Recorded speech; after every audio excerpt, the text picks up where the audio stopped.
the reason I ask this question is because I feel like when I look at my own heart rate, I know when I'm not recovered or I'm poorly or something, because my heart rate is higher than it will ever go in a training session normally. Okay. Does that make sense? Yeah, of course it does. Personal to me, maybe. Yeah, your body is struggling, screaming at you. Like, weight loss is great. I look good. Okay. I look good. Wonderful. What do you think, my friend? Well, it is a detriment to your body's system, isn't it? You know, It's that thing I think that most runners fear, isn't it? The kind of art of doing nothing and essentially losing gains, is that paranoia. yeah. But it's so important, isn't it? Yes, yeah. Break before you break. So it's case by case per athlete, discipline, what they're up to, Yeah. etc. What are those biomarkers that you're looking at as a coach to sort of identify somebody's recovery stage? It might be that you go, okay, we're just going to run. We're going to do 3 easy runs a week for a month. So Love that. So you, Dan, Brad, good to see you, mate. and you. Got a nice tan, I think, between us, haven't we, at the moment? Sun's out, guns out in the UK? It's not been sunny though. Nah, it's been shite this week, hasn't it, to be fair? I don't know. Yeah, I'm not looking too bad. Well, the reason we both got tans is probably because we do a little bit too much exercise. Probably. So the bit of sun we do get in. We just maximise. Golden, mate. Golden. Well, that sort of essentially brings me on to today's topic, It does. which is A tedious link. how important is it to take a break in the racing calendar, mate? That is what I'm thinking, because You're on a break right now, aren't you? I am on a break right now. Yeah. Be interesting to see the Do adaptation. you know what snippet we need in there? Go. The Rachel Ross thing from Friends. We were on a break. We were on a break. Yeah, I am taking a break. I'm doing a lot of weightlifting at the moment. Yep. And I'm feeling very You strong. do actually. You are literally your fibers just like Just pop. want to Yeah. be. They don't want to be two, do they? They're all over the ones. They want to be explosive. And I enjoy it, mate. Fiber. So I was pushing around some heavy weights this week, and I'll be doing it straight after. Do you feel stronger after 2 weeks of weightlifting? Unreal. Yeah. I feel very, very strong. Yeah. Heavy but strong, if that makes sense. Yeah. I've been doing a bit of running, but yeah, but you can't. what do you want? Yeah. I did a really, really good high rocks Hi, session this is last Brad, week. and I actually. want everything from life. Doesn't everyone want everything, by the way? No, I don't want to be strong. I saw a guy in the gym. I do really. Yeah, exactly, right? I've seen you. You want my burpees, mate. I've seen it. No. I saw a guy in the gym, and I thought this was a brilliant sort of real life moment where it proves that everybody wants to change something about them. So if you're born with blonde hair, you want MJ? brunette hair, right? I mean, MJ's a prime example, but that I think is a dad relationship thing. But people that have got blonde hair want dark hair. People that are, typically slim want to be a little bit more muscular, etc. Yep. Saw this guy who 6'3", maybe, real long legs, real perfect runner's body, looked amazing, doing real heavy weightlifting, and I thought, I get it, mate. You are somebody who born to be the body of a runner, don't want to be a runner, totally fine. Whereas me, I'm like, I'd love to be a bit. If we could just pancake me out a bit, make I me know a what bit you taller. mean. Is it something we always have in us that we want, what we haven't got? Someone who's got straight hair wants curly hair gets a perm, Yeah. for example. Yeah. I've literally know people that have done that. So, bit of a tangent off, but it's just, I think it's just an important No, observation. yeah, People are yeah. always trying to And we should appreciate what we've got. play to our strengths. Gratitude Gratitude. in the mirror every Be day. grateful. 3 things you love about yourself. Be present. Yeah, that's a nice little tack. Yeah. That's a task. Do you for do everyone. that? What do you say to yourself, Brad? So honestly, I practice gratitude all the time. Not necessarily about my physical appearance, but about my life circumstances. Okay. I'm always thinking about how lucky I am and grateful I am for my beautiful daughter and wife and house and everything. So Do you have to, do you say it, or do you feel like you can just be it? I say it in my head. I don't actually speak it out loud. So I'm talking to myself. See, I've got a dialogue. and this isn't it's not an insult. I would say you don't come across like that. As somebody Who's grateful. Oh. Not in a mean way. That's So I'm not ungrateful, but no, you don't but think- you always like, oh, I want to do that. I want to do this PB. I want to do this PB. I want to be able to run a marathon. I want to be able to do that. But I'm always grateful that I can which do is it. which is. But then you're content. I went out for a run yesterday. Nothing But particularly you fast. moan about your running a lot. I'd like to be better, but I'm grateful that I do run because I know people that have got injuries or can't run. So I love it. Yeah, I love that I keep myself in enough nick where I could just pop out and do 10K or probably a half marathon on any day. I could do that. I have the fitness to do that. And I'm really grateful about that. Yeah, it's So- good. We should all be grateful more. One way to stay healthy and grateful is to take breaks in the calendar year. And to take A1 Physique coffee. A little, I mean, a side note, we always joke about it, but I would say that collagen specifically bovine, types 1 and 3 is undefeated in terms of tendon Yeah, repair. I've probably been a little bit low on my collagen recently, and I know this is crazy, but my hair has gone a bit like frizzier. It's good for hair, skin, and It is nails. good as that. Yeah, but that's not. The hair's a sign. It's recovery. The main thing. Yeah, I heard something on a podcast this week, so What, you were listening to another podcast, not ours? I'm always inspired by other people, mate. I don't think we're the best at everything. No, we are not. And it was just talking about the science behind how your cardiovascular system will develop faster than your tendons can develop. So what Yes. typically happens in Injury. running, you feel fit in your Yeah. block, you push harder, Yeah. your body breaks down before it does cardiovascularly, and those systems don't match. This is where, and this is not taking anything away from any coach out there. Let's use runner as an example. You love a little slight at runner.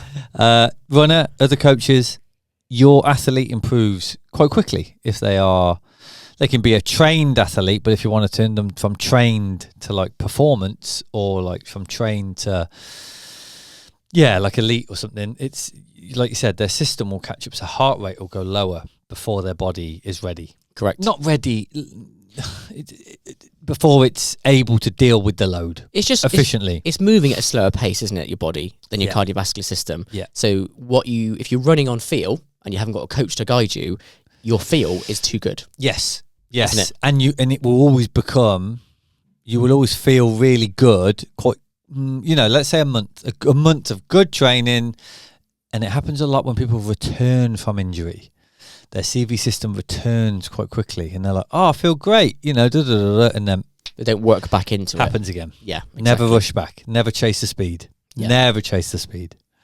I think it's one of those things. But if you are, take A1 Physique Collagen because Brilliant. it'll help. Don't forget code Ask the Coach for 20% off your first bag. Why would you not all run and sell us out immediately? It's that thing I think that most runners fear, isn't it? The kind of art of doing nothing and essentially losing gains, is that paranoia. Yeah. But it's so important, isn't it? Yes, have to. Yeah. This seamlessly brings us into it. Yeah. Break before you break. Ooh. Break before you break. Yes. I quite like that. Yeah, which means Should we put a little like a TM on that? Should we trademark it? trademark it. Break before you break. It sounds like a threat, though, doesn't Pull it it? across the top of this. Break before you break. No, buy before you break. But yeah, so I guess it's just trying to. I want people listening today to understand what is happening to the body in the reset moments. So when you do take a break, what's happening adaptation-wise? Yeah, like I mean, classically at the moment, we've just had a big block of marathon training. Yeah. And to be fair, you're quite a good case study. Am I? I'd say so. That's the first time anyone said that about me. A case study. A good case study. Yeah. Because how's your HRV and things at the moment? Bit up and down, really. Better than it was? A bit. A bit better. Is it trending better? Yeah. Okay, there you go. Good example. We got it there in the end. Your HRV, resting heart rate and things wasn't great as you were building to the marathon. There was strain on the body. Yeah. So something was happening to your body, and it was miles. Normally miles. The winter as well. Classically, for some reason in the UK, we decided to put all the marathons right at the end of the winter. Yeah. So you have to do all your hard miles in the rain, the wet, the cold. And so those are external factors that also take your body low. And you just, as you're building to a marathon, it doesn't have to be a marathon, it could be a half marathon, but and things were getting lower and lower and lower. Do the marathon. Although you're feeling quite fit, you can run a marathon. I mean, I feel like that's quite a great. Quite a statement, isn't it? I'm and quite again, fit. I'm grateful of that as well. You're grateful. It was a decent time. Yeah. Yeah. I'm not quite a club runner, but I'll get there. Yeah. I'll get into the club running. Get in the club running. And then you were like, I am mentally done. Oh. I need a break. So you stopped before anything got too sinister. Yeah. You probably haven't been ill since you stopped. No. Yeah. Shock. We've come out of the winter, we've come out of this marathon block, we're doing loads of miles, and actually, you're better. I'm better. I haven't been either. Touch wood. But I did have a couple of little things during the marathon block. I had something straight after as well. Yes. Well, the thing is, isn't there like a 72-hour window? Yeah. Where you basically are immunosuppressed? Zero. What's it called? There's a term for it, basically. Obviously, I mean, it's obvious, though, isn't it? You do a marathon, you're tired. No, a lot of what happens a lot after you finish like a big race or an event. It's very rare that you go straight to refuel. You know, you don't go, oh, okay, I can nip to my kitchen and whip up some rice and chicken. Normally, a cerveza somewhere, the odd cerveza somewhere celebrating, right? We actually, to be fair, my calf was that sore. I was just like, I need something to take the pain away. So a couple of beers and we were fine. Yeah, exactly. It's the first thought, isn't it? Really? Yeah. But you don't recover well, so instantly your body's suppressed and you don't support it to build the immunity straight back up. Or you certainly don't lock yourself away or anything like that, which you will more on a Sunday after a long run. But anyway, so you've plummeted your body, and now realistically you've gone, mentally I'm done. Some people don't get that mental state. They go, I did this time, I want to do a better time. In 6 weeks' time. Because there are the marathons. There are. You know, there's always a race, isn't there? Or Yeah. they go, okay, that was great, but I want to now get my 10K PB, my half marathon PB. I'm going to use this fitness and push through. Yeah. And that's okay if that's then only the next thing. But it's very rare, isn't it? And then It's it always becomes bang, bang, bang. And they may take a few days off to feel better, but you get straight back on the bandwagon. Yeah. I was looking up some sort of theories, I guess, around this so I could come in a little bit educated today. And there was a phrase that I kept seeing, which was accumulated fatigue. Yeah, okay. So that's, I guess, from... Yeah. Just the constant nature of training load. Chronic fatigue is the term that is never used anymore. Chronic fatigue. Everybody had chronic fatigue. I think Reds is taken over a little bit. Okay. Reds wasn't. It was talked about loosely, maybe like 10 years ago. Chronic fatigue was big. Okay. You are chronically fatigued. Got it. Because you have no real immunity because you keep getting ill. You have low testosterone, low libido. Yeah. You don't want to train, but you continue to stick to the plan. You're always constantly tired, constantly hungry, probably chronically fatigued. Got it, yeah. And so you kind of need those breaks. So if you were going to prescribe a break to somebody that's just on a marathon, what would that look like? It depends on the person, case by case, isn't it? It's always case by case because... So pick an athlete and we'll talk about them. Let's give an example to someone who's just done a marathon for they get in the ballot. First marathon, London Marathon ballot. So they've trained, they've done all their running, they've done a couple of 20 milers, a 22 miler, and then the marathon a couple of weeks.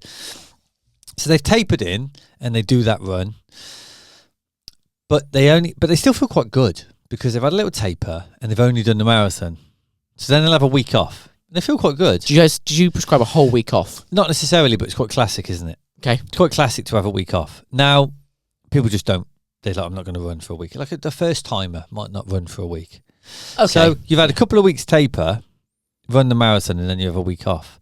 But you forget the sixth, probably 4 months, let's say from Christmas. You forget all those months and all those miles and all that dedication and all those runs in the rain and the snow and the cold and the ice, you know, and all that, the cost that is taken on the body normally comes with a bit of weight loss. Okay, yeah. You know, so all these things have strained the body. Like weight loss is great, but it is a detriment to your body's system, isn't it? You know, it can be beneficial and it can not be beneficial. Like it could be too much weight loss. Yeah. And it might not be enough weight loss. So you're running around a little bit heavier. So there's a lot more strain on the body. So then you do the marathon and you forget that you've had 4 months. Some people are like yourself organically go, I need a break. Yeah, yeah. But sometimes you need to intervene and go, okay, a break might not be zero running, but it might be, okay, we're not going to touch a session in terms of something that's put together to make you optimize your race. You know, they might do, I don't know, classically, like, I don't know, 4 by 10 minutes at marathon pace, you know, with some rest in between and things. It might be that you go, okay, we're just going to run. We're going to do 3 easy runs a week for a month. So you Love that. So you can just completely reset. It's a month. You know, that takes you to the end of May. You've still got 6 months of the year. You know, It's June. You know, you've got a long time. You haven't not trained. You've continued to train, but you haven't suppressed the body by jumping back into like speed work or tempo work or is that long more like runs. An active recovery, you think? I'd say so, but I'd say that is key. because don't forget, fit is good. You know, being fit is good. Doing nothing is bad. So it's the intensity that's got to drop. The intensity, yeah. Got the it. intensity being distance or speed. For me, it's the mental intensity that needs to drop. All that, yeah. So, you know, 3 runs a week. It's there's structure, but there's no pressure. I can just chill on an easy run and just think about other things. Exactly. Like, there's nothing wrong with that. You know, a month might sound a lot to people, but don't forget this was a first-time ballot person who's not really done much running. Yes. But they continue to want to run. So, but then the problem is it's trying to hold people back, isn't it? It's always holding people back. But then it's also the risk of injury after said huge load. The marathon is their biggest load. So the risk after is ligaments, tendons have had more stress than ever. Yeah. So ligaments, tendons all need time to recover. The telltale for me on that is that, let's say you do a 10K training session, Yeah. like an hour session or not even a 90-minute session, you come back and your feet are fine. When you do a marathon, there's blood everywhere, blisters everywhere. And that's how for me, that's the real life tell. Yeah, that's true. Yeah, Think about what's happening on the inside. Yeah, this is true. This is just like it's rubbed and it's got it. The bottom of my feet, for some reason, it must be the way I run, I get blisters underneath on the bottom of my foot. Yeah, okay. Like right in the say your plantar area. Toes are here. Yeah. Right underneath there. Like right in the palm of your foot. Yeah, not in the heel, but the bit before the heel at the front. Yeah. I get like bubble blisters like where your there. plantar sits, that kind of area. I'm obviously hitting the ground and sliding in my shoes there. Yeah, definitely. You're probably a 4-foot runner. I am. That's the only way I can move fast, mate. Just put the power down from the front. But for example, let's take a slightly more advanced runner. Yep. You know, even like a Hugo Fry of the world, you know, or just under that. Someone who's good, you know, they've done a lot of miles, they run a lot. Yeah. So he's just not going to need as much time because the marathon, yes, takes a lot out of him. So it's relative to your... Like fitness. Okay. And so he's going to recover quicker because his body is used to the load of said big race. You know, so his ligaments and tendons are more conditioned to bounce him back faster. But it's only because they're used to the load. Like the frequency of his intensity is often. Okay. You know, he runs 100 mile a week. It's what is a case by case, right? Because everything is prescribed based on your own. Yeah. It's relative to you. It's relative to you. So he runs 100 mile a week. His taper week looks like, well, with the marathon included, it's probably about 60, 70 mile. That's mad, isn't it? It's 30 mile less than his normal training week. But still, for most people, a busy week. Oh, huge. Yeah, huge week. But for him, he probably needs 2 weeks unstructured, just running. A week to mentally get over what's happened, if it goes right or wrong. I looked up if there were any sort of sporting personalities that perhaps do prescribe or subscribe to this idea of having a break. Yeah. I looked up Kipchoge's plan after a marathon. Do you know what it is? Oh, yeah, I bet he does nothing. So it says, despite legendary training volumes, after a race, he takes 3 weeks of total or active rest. So almost nothing for 3 weeks. 3 weeks? That's insane. Yeah, but he might mentally need it. There's something in there, isn't there? He knows his body so well. I had 2 weeks off from not running. I couldn't run. After London? After London, yeah. Yeah. That's probably it's the longest I've not ran for in a long time. Mm. Adidas trainers. And you're not wearing them anymore? No. Really? No. Yeah, really. That bad? That bad. Never wear them again. You're putting the blame not on the fact that you tweaked your calf in a race you shouldn't have been doing. You're putting it down to shoes. No, I did night before. Didn't I? Yeah, definitely. It's the different step. But would you not adapt to it? Well, for 6 to 8 weeks, I thought I was adapting to it, but obviously I wasn't. I was just making things tighter and tighter and tighter and tighter and tighter. Gutted for you, mate. 'Cause Adidas, they rock, man. But never ever any issues with calves or soleus or anything in my Nikes. I just don't feel fast in them. Yeah, it's fine, but like I do in the Vapor actually, not in the Alpha. Yeah, I use the Vapor. The Alpha, people can hear you in the next neighbourhood as well. Can't they? But the guys moving them, like people wear them and they shift. Not me. Kipchoge does. Yeah, not me. Anyway, the 2 better than 3. Anyway, but after that 2 weeks, I felt so strong. From like my running was just, but it instantly went back to normal. Okay, so that rest was important for you. It seemed to be, but I wouldn't have took it normally. There's a fact I looked up on VO2 Max because I thought everyone that's listening to this today is going to get real paranoid about, if I don't train for 2 weeks, I'm going to be basically starting again. Do you know what the science says about VO2 max declines? Oh, I don't know what I don't know what it would So state. if I give you a position, so after how many days of inactivity would your VO2 max start to decline? I think it would start to decline. The only problem is it's going to say about 7 days. It's actually more than that. Oh, 10 days? 10 to 14. Okay. So after about, let's say 14 days. I'd argue that. You think it's longer? I think it's less. Oh, quicker? Yeah, it's quicker. Oh, okay. Because if you do nothing for like 7 days, it's definitely starting to come down. Oh, okay. Yeah. It says, yeah, approximately 10 to 14 days of inactivity. Like, there's no way on this planet after 7 days of inactivity I would then venture into doing something. VO2 max Yeah. efforts. Nah, Yeah. that's true. You just feel terrible. I love the suffering sometimes. I said to you, I did have a really good high rock session, and I thought, I love that suffering, mate. Yeah. Because you're running fast that's- after pushing the sled. That hurts. That's high rocks though, isn't it? That's why it's so popular. Just suffering. It's also why everyone gets injured. It's starting to creep out now. Not me. I'm injury free, mate. But the sort of caveat to that is that it fires back. So let's say you come back in, it comes back twice as fast as it took to build it. So let's say it took you 3 months to move your VO2 max up by 2 points. It starts to decline after 14 days.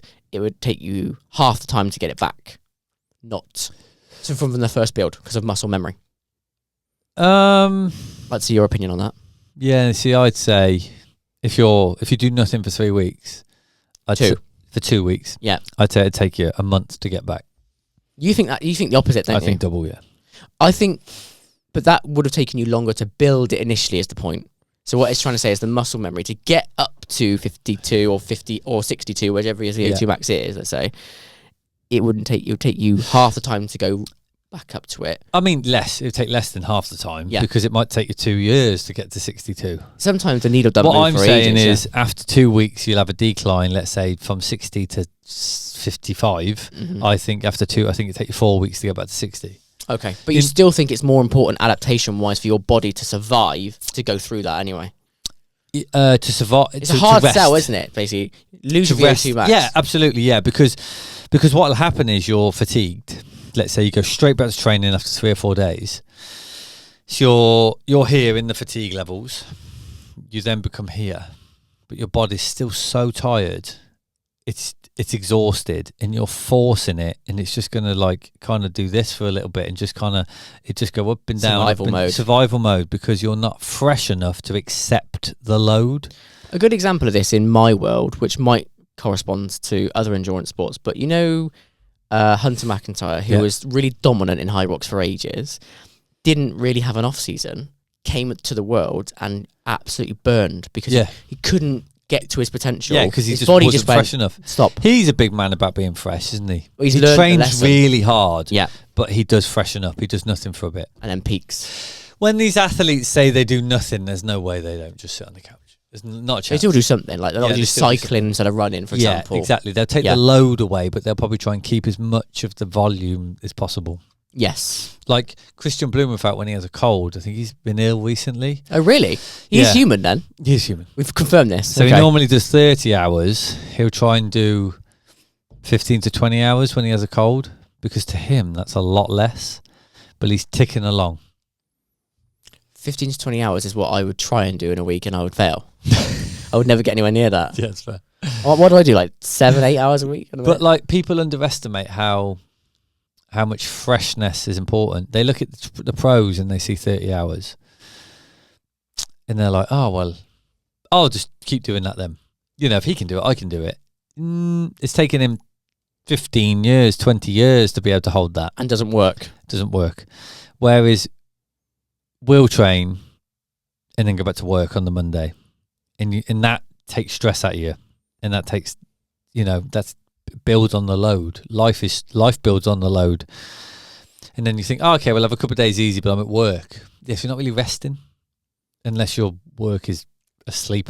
I'm aware as well, because of the Aura Ring, how much stress I experience in a day. Ah, yeah, because it gives you those little... It tells me you are stressed. And it's like pretty much the whole day. So I realise I've just switched on all day. Yeah. So then you're tired by the end of the day. Doing it easy run in the evening is quite hard for me because I'm knackered. And your whole sort of immune system is just suppressed from work, and your brain is tired, and cortisol is oozing through your veins, and even fueling, it's harder to fuel at work because you also think, well, I'm not really doing that much, so I don't need all these calories. And I don't want to be fat either. Don't be fat, yeah. No one wants to be fat if they can help it. So. Yeah. So there's way more. It's way more complex than we realise. Yeah, so many things to it. So then taking that break, let's say few weeks, we're saying shorter time for for more trained athletes, not for better athletes. It's not fair. Cool. So more trained athletes can normally have a little less time. And obviously we're saying after a marathon, it's a good time to take a break. If you haven't done a marathon and you've done a 10K, or you've done 2 or 3 races on the bounce, or you've done a half marathon and then a 10K, or even if you've just done a half marathon and you think, well, it's taken me a lot from my life to train and get to this PB of 1:15, of really just take a second to breathe, because I promise you, if you do, and you have 2 to 3 weeks off of relaxing, still running, still training, but without the intensity, you'll come back even stronger for your next race, because you mentally need that recharge. You mentally need to want to hurt again. You mentally need to want to get up in the morning again. You mentally want to run in the evening again. You stress your body for 4 months, 5 months, 6 months, 2 months, whatever it is, whatever it's taken. If you're a dedicated trained athlete, it's going to have some kind of cost, Temptation, as you say, is to take your fitness and use it somewhere else. It is, yeah. But the reality is that you actually need to break, or you're going to lose that. It's going to break you. Yeah, definitely. Break before you break. Break before you break. And it is really hard to put that in, because you want to kind of get straight back to it. Yeah, I get it. Like you just want to, but like you said, it might be 2 or 3 easy days, or it could just be 2 or 3 days, 4 days, 5 days, 6 days off, and then start again. Sensibly. Under control. What was it last time you said? Controlled. Must be controlled. Must be controlled. Speaking of control, if you could control your recovery, you would. And that's why A1 Physique's protein coffee comes packed with types 1 and 3 collagen, essential for repairing those tendons and ligaments that you damage during your intense exercise. Grab it from the website, use code AskTheCoach, and you'll get 20% off your very first order. So talking specifically, Dan, to your top tier athletes, so the people that are really sort of pushing their own boundaries, maybe heading towards those more elite times. Because we've only touched upon running, really, haven't we? Well, it's quite classic of us. Yeah, so you've got your triathletes. I would say cyclists need less time off because of load. Yeah, impact on the floor. Yeah, pound on the pavement. Yeah, triathletes probably similar as well. Because swimming and cycling is 2/3 of their training, and there's very little load there. I mean, don't say very little, probably offend a few people. Oh, sorry. No, I'm joking. That's my naivety. It is. It is. So it's sort of like halved and halved again, almost. I think the reason I said that is so interesting how your brain works, isn't it? I was thinking purely about my knees getting battered. So I was thinking knees, little load over there. So apologies, triathletes. Love you all. You're amazing. You'd all smash me. But keep following the podcast. You'll kill me. And anyway, subscribe. You could even beat me in 400 meters probably. But yeah, the point I was making is that your body isn't damaged in the same way, so the tendons are not getting as battered. It's true, yeah. So they need less time off. Yeah. But if you're going to structure somebody's race calendar, let's think about an idyllic setting. Like everything's perfect. You can literally... How many weeks off do you reckon there'd be in a year? And we're talking about like a... high-performing athlete that might race 3 times a year. A performing age group athlete, or like sub-elite. Sub-elite. Yeah. Depends what sport. So... most of our listeners, do you reckon, are running and triathlons? Probably, yeah. Yeah. Let's go both. Okay, and so to be fair, I can summarise it in both. One classic thing we tend to do, depending on the goal in the athlete, is you'll race a few times in a row. Not so much with a marathon in running, that's for sure, or an Ironman in triathlon. Yes. So I'd say an Ironman and a marathon need some time off after. Yep. How many weeks do you reckon? At least two. Of like control stuff. Building slowly to that second week. Okay. So let's just say, and I've actually had this classically, I guess, recently. Marathon runners right now, they did a marathon in April. They have a couple of weeks off. A big build with a couple of little sprinkled races through it. But let's just take Christmas or January the 1st as a marker. We build to the marathon. They take a couple of weeks off. Same with the triathlete. Do an Ironman. Hamburg was last weekend, so it's a slightly longer start to the year, but similar in concept. Couple of weeks off. You've done your big race. Yep. You then go a couple of weeks off. What's the next goal? Okay, well, I've got some 10Ks and half marathons I want to do. As a triathlete, they might go, I've got some Olympic and some 70.3s. What's a classic thing to do is kind of box races off in the summer. So you go, okay, we're going to do 2 races in 3 weeks, and then we'll break after that. Okay. So you might take another. So you might go from, as a runner, you might go from from May. Let's say it's taken you to May. You might go June, July. At the end of July, so you got 8 weeks of good work, maybe stretching into August, where you're doing speed stuff, you're doing slightly intensive stuff, loads a bit less because you're not building to a marathon. You hope you're trying to carry in that aerobic capacity from the marathon into the 10Ks or 5Ks, and you do a couple of races quite close together, and then you go, okay, let's have another couple of easy weeks. Okay. Yeah. So you are building to 12 weeks, 2 races on the quick succession. So, because you can't keep tapering all the time and then building and tapering and building. Let's say you did a race at the end of June and the end of July, well, you've lost a week before for the taper-ish, because don't always have to taper for a week. You've lost 3 or 4 days, you've raced, you've got another 3 or 4 days, you've lost a week there. Whereas, so that means you've gone 3 weeks, detrained a little bit, another 3 weeks, detrained a little bit. Whereas if you went end of July, 7 weeks, detrain, race, tick along, race again. More effective. It's because you've got a longer period to train. People forget that actually you get fit from training. Do they? I don't forget that. It happens. But like, racing's fun, and racing does give you a fitness boost. Has to, doesn't it? Because it is training. It is training. A race- It's all just training. Your body has no idea what it's doing. Your So body, funny, isn't it? Your body has no idea that it's a race. That was the sales pitch. You know those during lockdown where they could get those bands to do curls? It's like your body doesn't know what force is. It just knows there's force there. It doesn't have to be a dumbbell. No, it doesn't have to be a dumbbell. It has to be force. Yeah. So it doesn't know. But you want to be as fresh as possible for said race to perform the best and let everything sink in. So it's case by case per athlete, discipline, what they're up to, Yeah. etc. What are those biomarkers that you're looking at as a coach to sort of identify somebody's recovery stage? Heart rate is a good one. Resting. Yeah, resting. Can you actually raise your heart rate?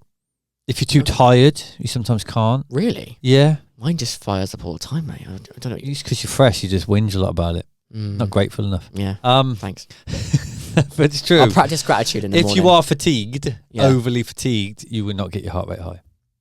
That's interesting, that. Okay. Just All right. fatigue, isn't it? It's like the end of a marathon. It's like you're tired, so you can't always. Heart rate can't go up. Not always. It's like it just stays up there anyway. But okay, I mean, fair. maybe not towards the end of a race always, because you're fresh normally, aren't you? Mhm. But yeah, so if you're overly fatigued, then heart rate might not go up. So you monitor Or that. sometimes it's like it's too low. Like you can't. It just won't. You do an easy run and it won't go above a certain. But you're struggling, and I'll speak to the athlete and I'll be like, "Oh, feel good today?" And they're like, "No, I'm shattered." And it's like, yeah, that's why your heart rate. You couldn't get it up, and you were stuck. Okay. It's an interesting one to watch. Your then, yeah. body is trying to stop you. I find that when I'm tired or fatigued, it just pings actually into more of a Yeah, tempo all heart that. rate. Yeah, and it's just struggling, isn't it, to maintain a sensible heart rate. Yes. Paces feels good.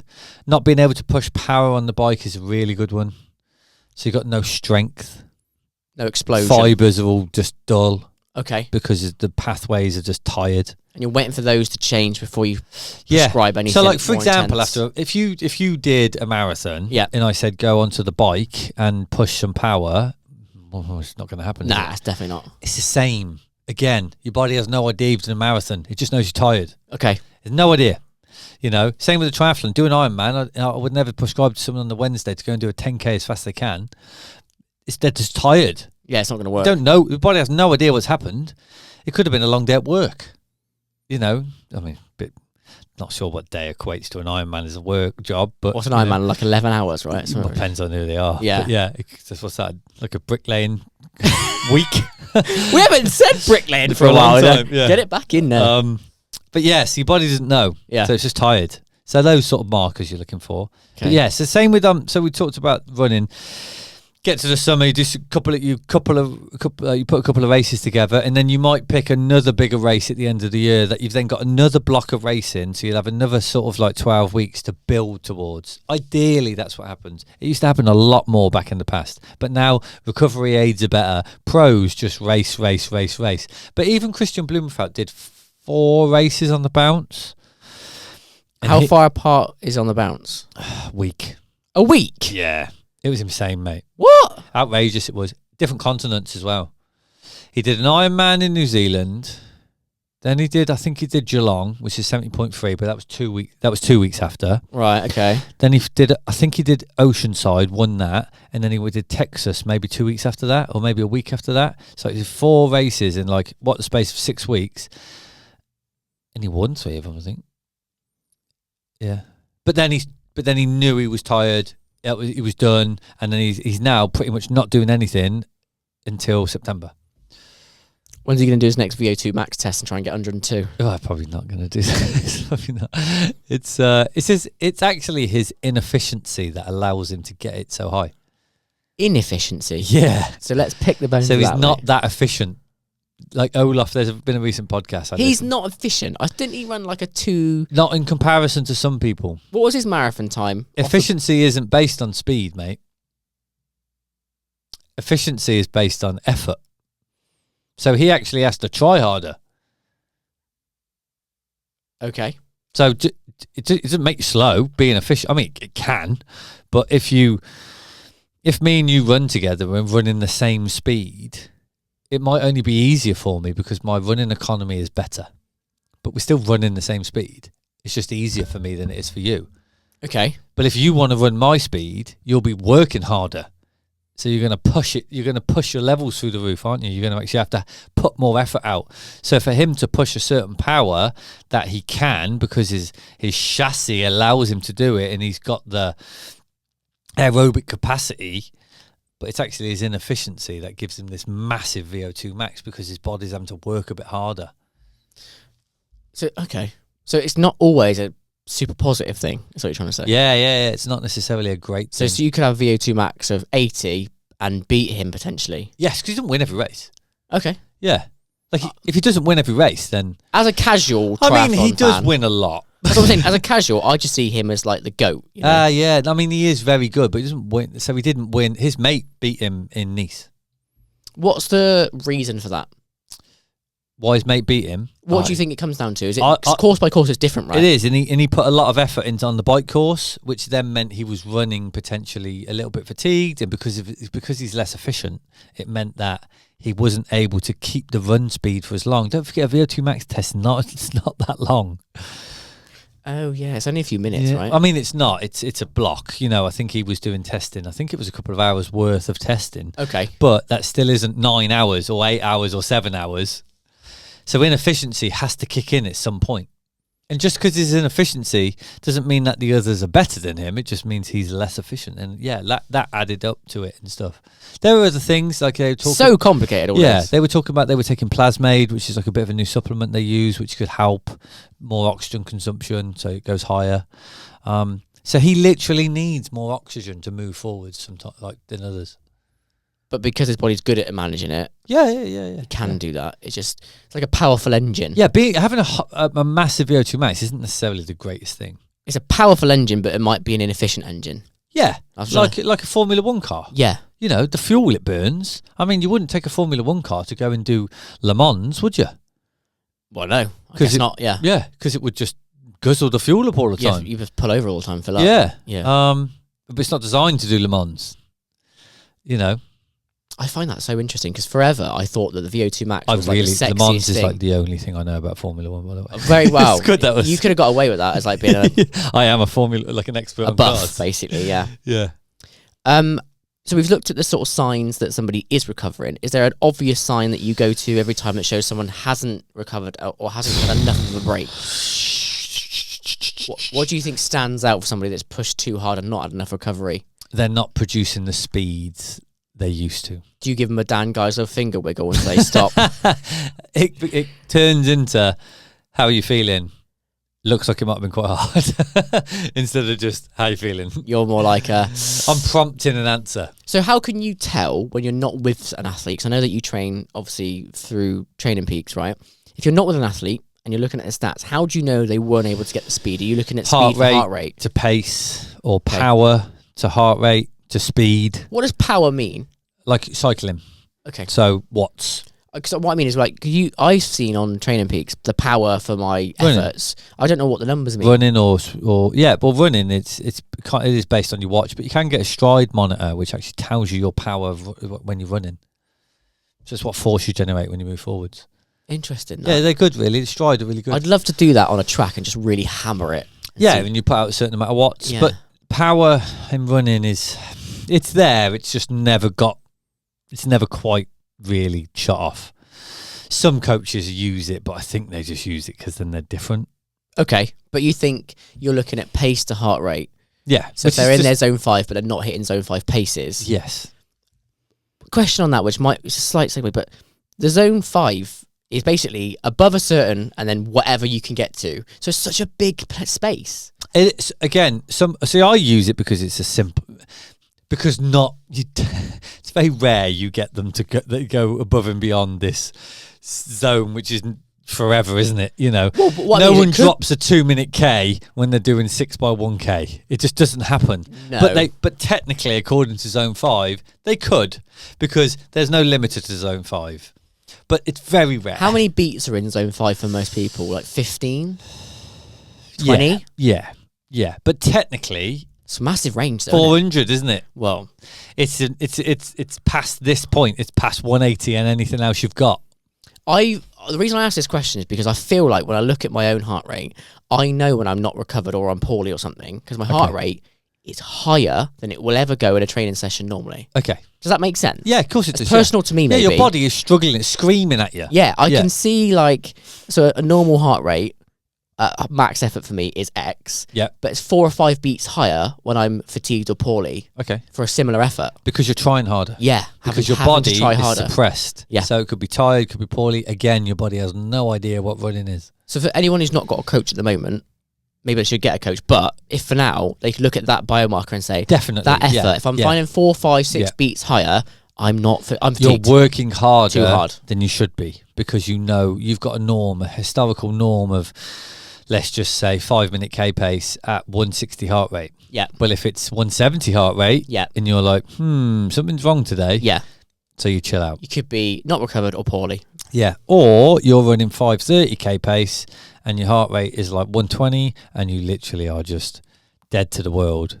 Probably fatigued. I've never had that, you see. I'll be interested to see who has. But I don't think your load is that high. I had it yesterday. I had it this morning when we were running, to be honest, after swim. It was a really hot swim. The pool was just disgracefully warm. Okay. I got out and I just felt terribly fatigued. So my run was just horrific. In terms of low heart rate? No, it was just like effort to pace. Okay. It was like, oh my God, it feels the worst. You're dragging yourself. Yeah, I'm dragging my heels around. Yeah. I want to talk a little bit about the sort of mental game when it comes to this. Yeah. So it's forever tempting, obviously, to try and move from block to block and then to switch off. Have you got any like tips for somebody that is going to take a bit of a break to help them manage that? See it as a training positive and not a negative. Okay. See it as I'm freshening up to smash the next block. Okay.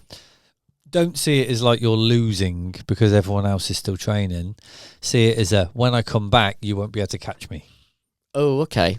That kind of thing. Do you recommend any changes in diet in that period? Yeah, you can take on less calories. Taper the calories. Yeah, you can take on less calories. Yeah, definitely. Should we call it a calorie taper? A calorie taper, yeah. Or just a reset, isn't it? I mean, I would arguably say if you're recovering for a week, you need the same, if not more. Because you are trying to replenish your body. I think for some people that are more casual, the risk of weight gain is a concern. Whereas those who aren't, they'll just burn it off again. Yeah. I would say for an active day for me, 500 to 800 calories extra burn. Yeah. So if I subtract that from my day, I'm definitely going to subtract some calories. Because you're not running or training or whatever. Yeah. After like an Ironman, I'll just eat. Yeah. for like a week. Not crazy. I'll just Not unhealthy either. but not just- unhealthy. I'll just make sure I continue to eat. And truthfully, by the Thursday, I'm sick of food Yeah. because I'm not burning as much. And you I don't feel that bad anymore. But you can feel the. But you can almost. Well, no, it's just eating. It's just like you're not. chore. It's hungry because I'm not training as much. Yeah, your hunger hormones are slowed down. But definitely because Yeah. they're not like, oh, we haven't got another session, or we're not running again, or we're not doing this again. Do you think people become addicted to their running, obsessed with their running, so it's hard for them to stop? You know, if you've ever listened to previous podcasts, I hate those words. I do say it provocatively to you. Yeah, as you because know. it's just dedicated. You're dedicated to your journey. So But you don't see it cross the line ever. It's a fine line. That's what I mean. I think there are moments where I can be a bit more obsessed with something. Yeah. And I've been there with running, I think. Yeah. I'm not there currently. Yeah, like you want to just run every day. I could. Twice a day. Yeah. Love it. Yeah. But But then rests aren't a bad thing. Like if as long as it's structured and prescribed, and even if it's after a marathon and it's been huge, or after those little mini race blocks you've done, yeah. I got no problem with having no rest days. So If 35 minutes run is what you need to calm your brain down, go and run 35 I love minutes. 35-minute runs. 40 minutes. Go probably, and yeah. run 30. If you don't want to take a rest day and you feel like it's not going to break you, running 35 minutes at under 140 heart rate. is Yeah, 130 even, somewhere around even, there. Yeah, even if it's a run walk. Run you walks know. are good. Love a run Just walk. to keep it low, you know, anybody this is, and they just think, oh yeah, my coach forever prescribes me rest days and I don't really want them. Well, maybe have a chat with them. Yeah. I really don't want this rest day because actually it's doing more harm to me than good, because I'm resenting you for giving me them and I need to trust you. I think anyone that's listening today then can hopefully take away that if they know it's coming, right, so they know they've got this build, race, like recovery, Yeah. it's not a surprise. They can expect and plan And for it's it. there for the greater good. Yes. And you can look forward to coming back stronger. Yes. And it might be you take 2 full rest days to then not take any more for the next 6 months, There you go. 3 months. It can be that simple. Yeah, because you just need that, just nip in, like you're just recovering, good sleep, good nutrition, 48 hours, you probably feel great. You probably find you sleep real deep as well. Yeah, Full of food and then chilling. Yeah. So, last thing I was going to mention then is more of a sort of positive reinforcement of this message today. If I said the name Chrissy Wellington. Yeah. So, the reason I bring her up is because she has some amazing stats in that sort of triathlon sphere. But her coach, so I use the power of AI to find these quotes, but her coach basically quoted saying that she has absolutely no idea how to relax and couldn't take a day off. Yeah. Convinced her that that was a good idea. Yeah. She then goes on to win 13 out of 13 races that she took part in the iron distance. There you go. So she remains undefeated in the iron distance. Yeah. And she's somebody that actively added recovery into her structure. There you go. Yeah. So I wanted to basically finish the episode there because that message is a real positive way to interpret everything we've said today. Yes, it is. And it's almost like the better you are, sometimes the more you need. Because you're trying to perform, and performing requires rest. Recovery, rest. Yeah. And then because come back. you're performing, you're not exercising, you're performing. And to perform, you need to be as fresh as you can all the time whilst training. That's the important distinction I think today. Yeah. Those of you that don't race, it doesn't apply. For those that need to race and peak, take a leaf out of Chrissy Wellington's book. Yeah. Brilliant. Mate, thanks for your time today. I really appreciate that. And we'll do it all again next week.